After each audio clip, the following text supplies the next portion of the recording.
PS4 mods, right? Like, there aren't any mods on PS4 worth downloading. Well, actually, no, there are quite a few mods on PS4 worth downloading. So in today's video, what I want to do is show you guys the top 5 PS4 mods that are currently available for Fallout 4. This list may shock or surprise you, as it actually did me as I was accumulating all of these mods. If you're like a non-PS4 user watching this, if you don't know, there's massive limitations on PS4 modding. There's no allowed use of custom assets, so you can't like make a skin for a gun and then import it into the game. You could only use the things already available in the game. So many of the mods I'm showing you today are kind of based in Fallout 4, improvements of various things, but of course using the assets that you do see in the game already. Starting things off, we have the Beantown Interiors project. If you played through Fallout 4 at least once, you'll realize in a lot of the major cities and even just various locations, there's a lot of abandoned but not enterable buildings. This is mostly done by Bethesda probably just to save time and space, but basically these are all just boarded up buildings that you can't enter. You could see the exterior of them, but the interior is basically non-existent. Well, the Beantown Interiors project is actually going through to basically all of these buildings across the Commonwealth at this point and adding interiors to them. So now for many of these, there's going to be a door which you can go through, and then a loading screen, and suddenly you find a fully furnished, looted out interior. There is a lot added in by this mod. It actually covers almost all of the Commonwealth, as I did say. I'm only showing you the Concord ones just for simplicity, and not even all of those. There's actually 20 new interiors created in Concord. The full list is really expansive. In total, it actually adds in 78 new interiors to the Commonwealth. Some of these may have minor performance reductions on PS4, but if you're playing on a new PS4 Pro, you'll probably be fine. The only reason it might have a performance reduction is loading times. But otherwise, this is a really great mod. Honestly, if you're not using this mod on any platform, I would highly recommend it. It really just fleshes out some of these areas in a nice and lore-friendly way, making you have quite a few additional options for places to loot and enemies to take down.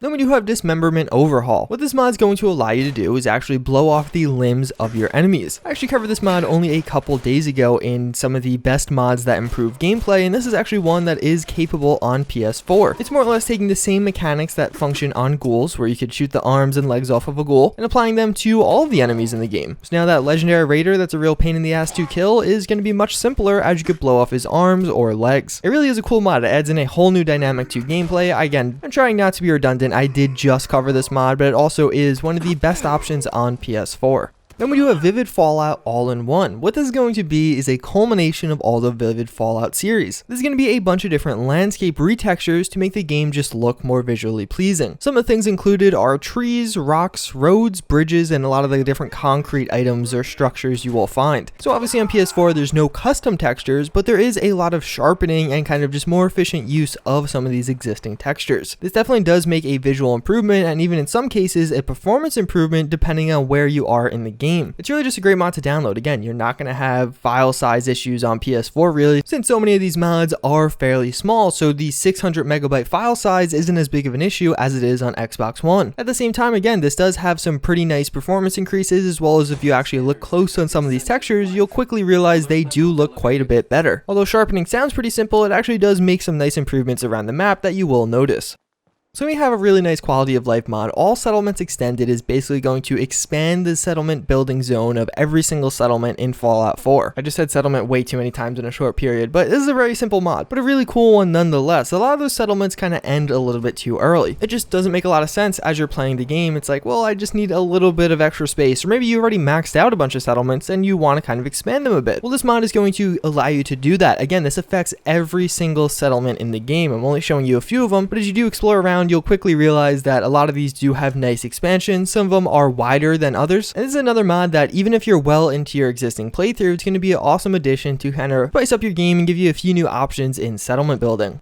So last but certainly not least, we do have Overgrowth. This is actually my favorite green mod. Basically, what it's going to do is add in a bunch of foliage all throughout the Commonwealth, but a lot of this is very natural looking. It just looks like things started growing since the bombs dropped. In Fallout 4 by default, it almost looks like the bombs are dropped like a year ago, where in reality, it was quite a few years ago. This mod is really going to encapsulate and embody that idea. You'll see the grass and trees just much more grown out, as well as it actually adds in a lot more trees, so the functionality of that acting as cover sources, acting as barriers for what you could see in the distance are definitely integral to the gameplay aspects also. But honestly, at the end of the day, just from a visual perspective, I think this makes the game look a lot nicer. It's a lot more pleasant to explore, and really just doesn't have that same desolate or overly desolate feel that the vanilla Fallout 4 does maintain. So yeah, that's pretty much going to wrap it up for this video. Hopefully you found this informative, whether you're a PC or Xbox One player and just looking for some more mods, or a PS4 player that is trying to expand your reach. Maybe you just got this for Christmas or something and you're trying to see what mods are the best to download. I would really recommend all of these. I think they're honestly your best options right now. And frankly, they're not half bad. A lot of these mods I use personally on PC, even with our expanded capabilities. So yeah, that's pretty much going to wrap it up again. As always, I thank you for watching. I do hope you enjoyed, and I hope to see you all next time. Later.